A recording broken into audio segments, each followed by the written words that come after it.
Okay, guys, how we doing? Okay, it's I know it's Monday to most people, it's Wednesday to us. So we've got Wednesday afternoon practice this afternoon. Kids have had a good week so far, so excited about getting out there this afternoon, and then tomorrow will be a Thursday, kind of sharpen everything up for us before getting ready for the game Thursday night. So obviously, challenging opponent. SMU's quality football team. They've had some quality wins so far this year, and a couple of tight losses against very good opponents. So big challenge Thursday night. Excited to be back in Dowdy-Ficklin Stadium Thursday night. It'd be exciting to get, the student body is always, rowdy for these Thursday night games. So really looking forward to, the Boneyard rocking Thursday night. And the players are excited about the matchup and be excited to be on the field. So looking forward to it. Questions? Coach, we know SMU over the years really good offensively, but this year, defensively, holding teams to 18 points a game. What have you seen on that side of the ball from them? Just very athletic, all three levels. Up front, they're down four, two really good rushers on the edge. I feel like 40's been there for 5 years. He's just a very disruptive guy inside. But I just think that they have great length, great athleticism, run really well. Probably the best defense that I've seen them have since we've been playing them.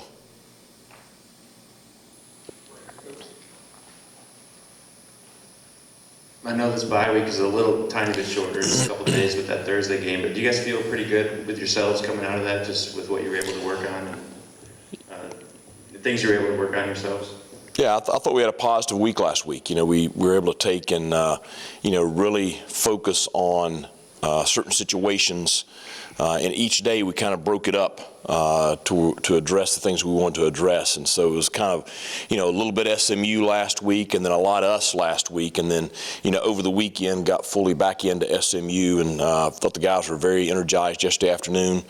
And so we feel good, coming out of the bye, getting ready for Thursday night.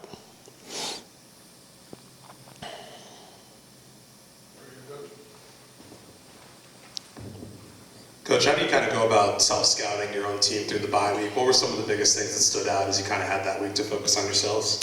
Well, we took a look back at all the games we played so far, and obviously you can look at some areas where we need to play better, and really identify those areas and scripted out practice to where we were good on good for those different situations. And so really, when you look at last week's practice, all 3 days, really we put the kids in competitive situations, in doing the things that we need to improve on. And so I thought it was a very positive week to come out of, and got a lot of great teachable film from all the things and scenarios we addressed last week.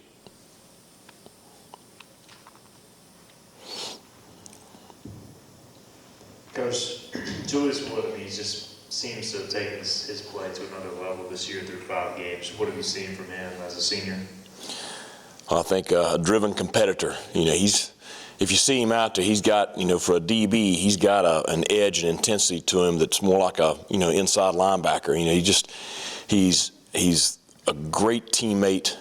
He's awesome in our locker room, but when he steps on that field now, he competes at a really, really high level. I think you look at his play on the field, and it's a reflection of all the work that he puts in on the practice field. We go out there this afternoon, every rep he's in there, it's going to be focused, he's going to be communicating, and he's going to play wide open. And, just those habits that he's developed over the years in practice has translated into a really solid player.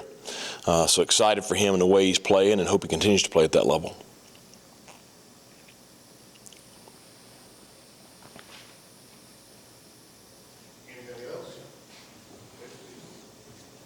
What have you seen from SMU's offense, and specifically their quarterback, Donnie? Well, I think he's a really good athlete, runs really well, throws it really well. They don't necessarily try to run him as much as, he's able to use his feet when, things break down in the pocket and he can really hurt you. So I think he does a good job. It's a fast tempo. We faced Gardner-Webb earlier this year. I'd say SMU is every bit as fast or faster with how fast they try to snap the football. The running back has been dynamic, and I think 13 has been dynamic. They try to get him the ball in a lot of different situations, and then 82, the big tight end, is a great receiving threat. And so I think they have weapons all across the board, and the combination of the quarterback's athleticism, all their weapons, and then the tempo will be challenged Thursday night to slow them down. Coach, you said last week you were going to give some young guys a chance to show what they got, see if they might fit in. Did you have anybody step up and move into spots they might not have been in before this week? Well, I think, the big thing from last week is you had a chance to, let the kids that are, being redshirted to be able to run our offense, run our defense, and we let them kind of go at each other a little bit each day. And, the travel team guys, they really get excited watching those young guys get out there and play. And then I thought that the young guys really responded. And, back during preseason camp when you try to do that, they still, they're still trying to figure things out, being a college player. And now, you're half a season in, they got their feet a little bit more on the ground. And, like Raheem, those reps are so valuable for him. And, those young linebackers, those young D linemen, a couple of those young offensive linemen, just really excited about that class and what they will be one day for the Pirates.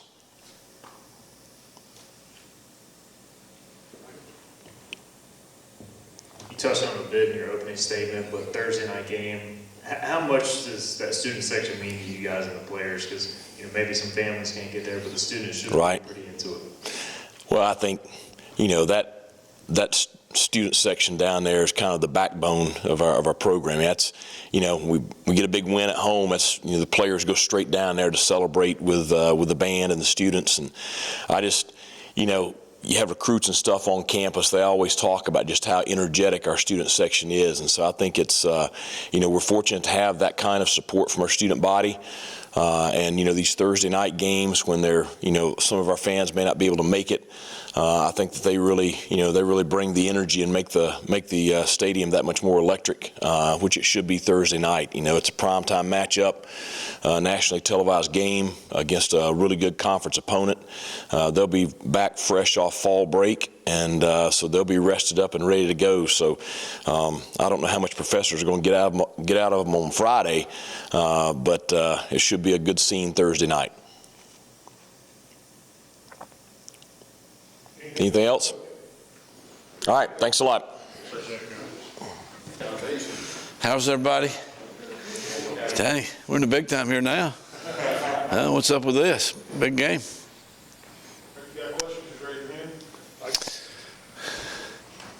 Coach, we know a lot about SMU being high power over the years, but 18 points a game they're allowing on defense. So what have you seen kind of allow them to take that step defensively this year?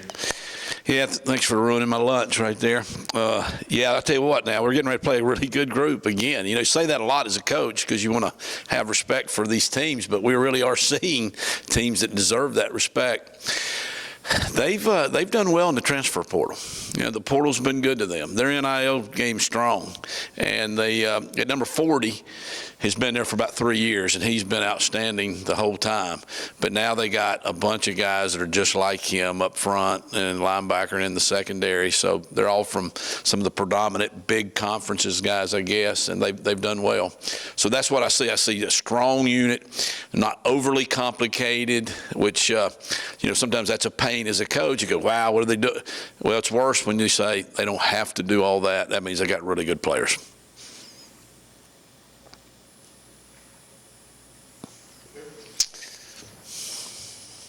How does going into a game against the offense that they have that is fast and scoring a lot of points? Yeah. How do you approach it? Well, you know that you've got to find a way to go score points, and that's our issue right now is we're not scoring enough points, and that's the name of the game. You got to outscore the other team. Now, there doesn't have to be any magical number. Doesn't have to be 50. Doesn't have to be 3. It just has to be more than they've got.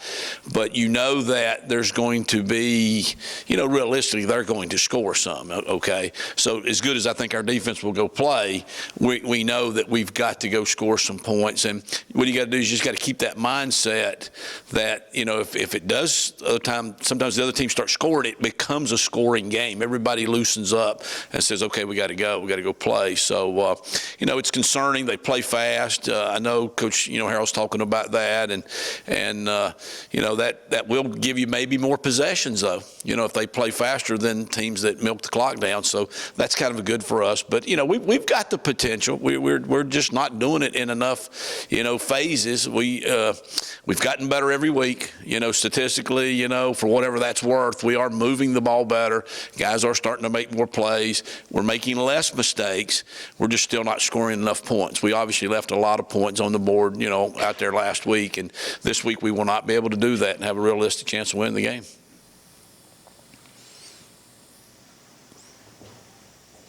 Talked to you in the middle part of the bye week, so do you feel like y'all kind of accomplished the goals y'all set last week as far as the offense?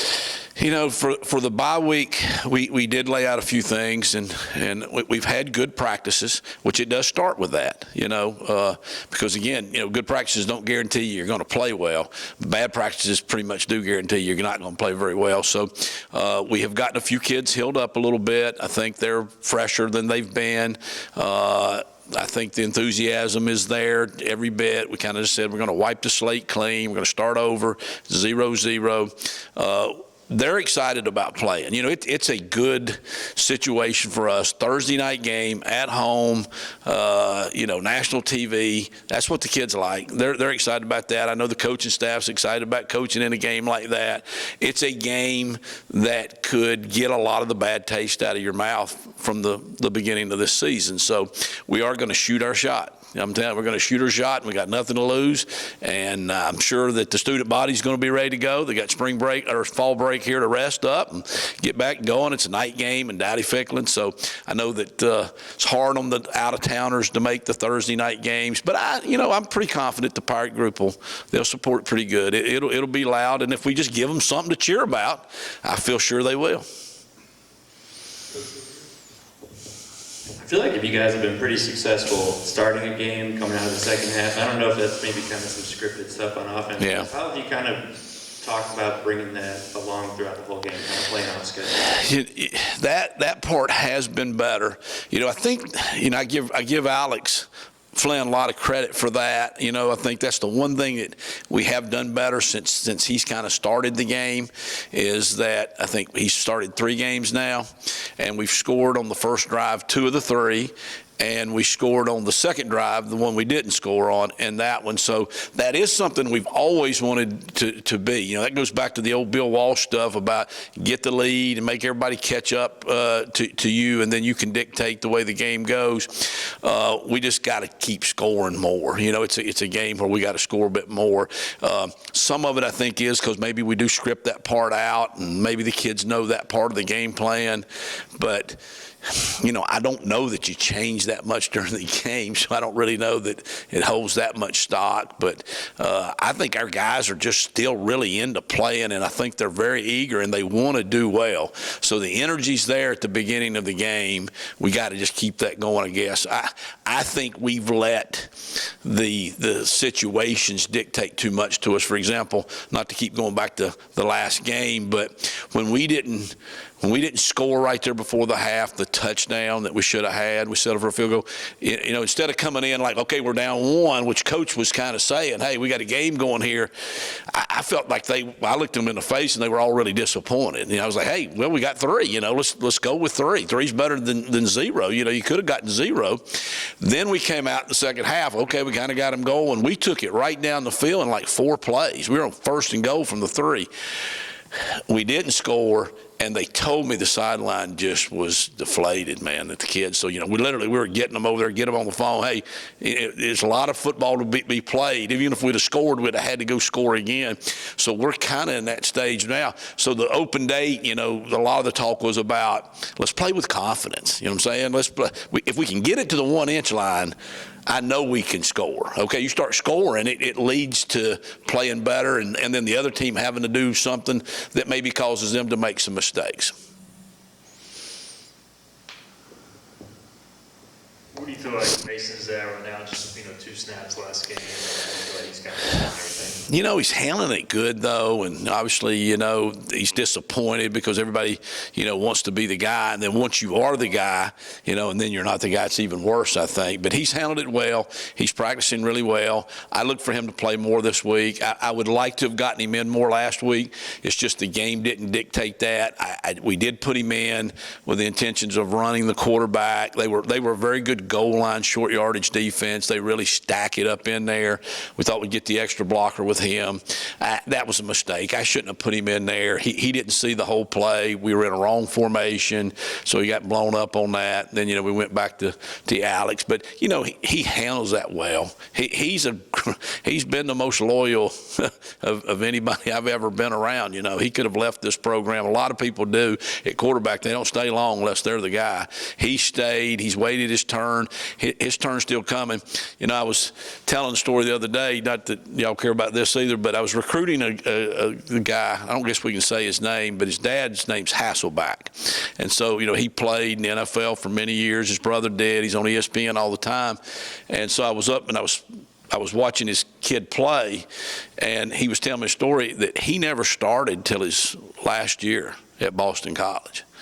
He said, yeah, my wife, she's famous. She was like an All-American lacrosse player, went to the Olympics, has done all this stuff. Nobody knew who I was. I can't believe she went out with me. I was a nobody. She was the big thing on campus.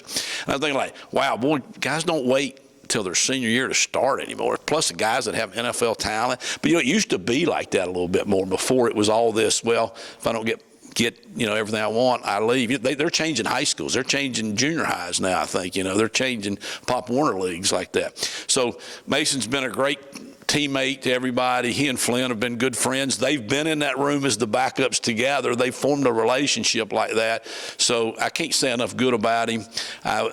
There's going to be some good things happen for him.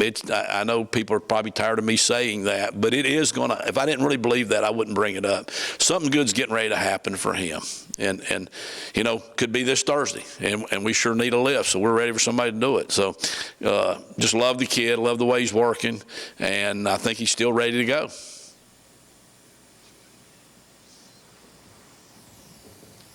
Coach, the past few games we've kind of seen so well.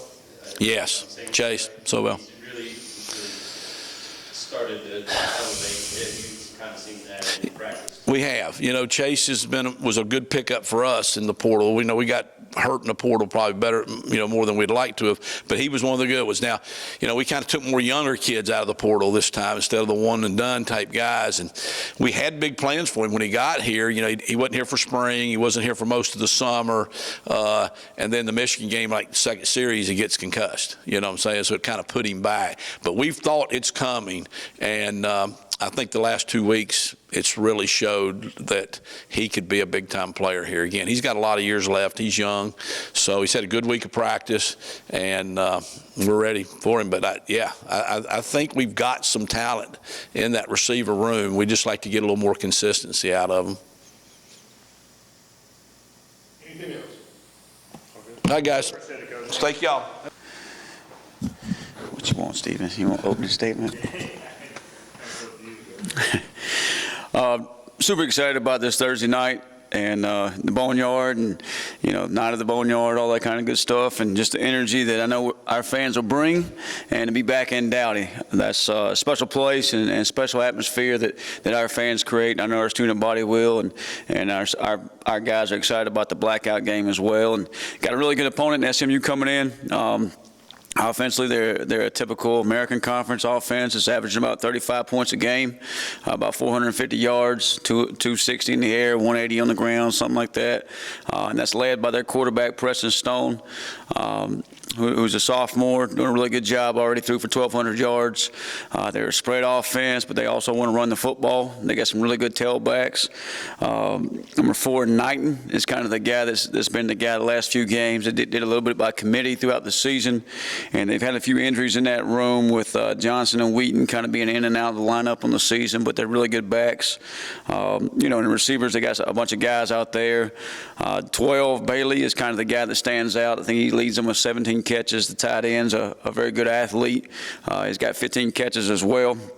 And then a guy they kind of try to highlight at times is number 13, Daniels, who was a reverse or put him in the backfield, hand the ball out to him, or just catch him in the screen game. So a bunch of offensive weapons, but our guys are excited about the challenge and ready for Thursday night. Coach, how much can your defensive players feed off, the boneyard on a night like Thursday? Yeah. They should be running pretty good. Yeah, that's always just the energy and the excitement from our fans. I think our players truly feed off that.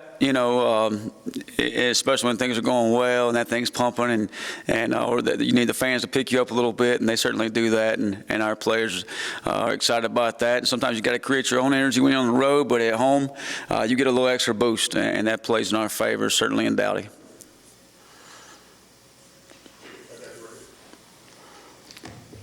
How much does coming off playing Rice, who kind of had some similar weapons on offense, receiver you guys really had to pay attention to, and just kind of go hand in hand with this week? Yeah, I think these guys, doesn't matter if they put 9 out there, 3 out there, 5 out there, 1 out there. And most of them are all transfers from Miami, Arizona State, different places. But they're all really good receivers, all very talented.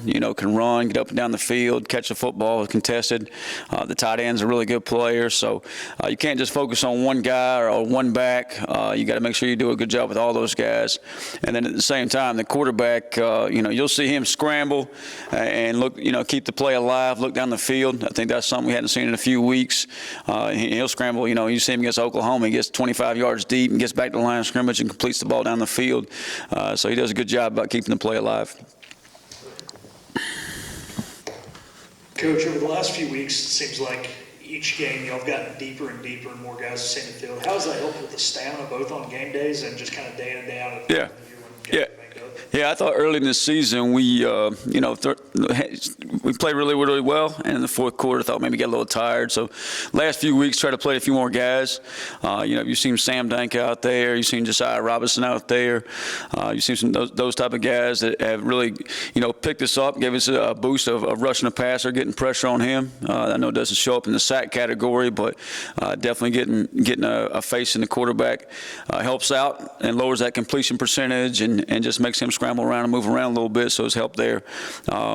But I think overall, too, we've been able the last week or so with the bye week is rep some young guys and guys that are coming along, so you may see more of that. And it is also promising for the future of those guys that are getting those reps, and you're seeing, hey, just in the linebacker room alone, like, hey, those guys are going to be really good players. And, once they kind of learn fully the system, and they're learning every single day and get more familiar and comfortable with it, but there's still a few things on third down we're doing that they're not quite comfortable with, but you can tell they're very talented.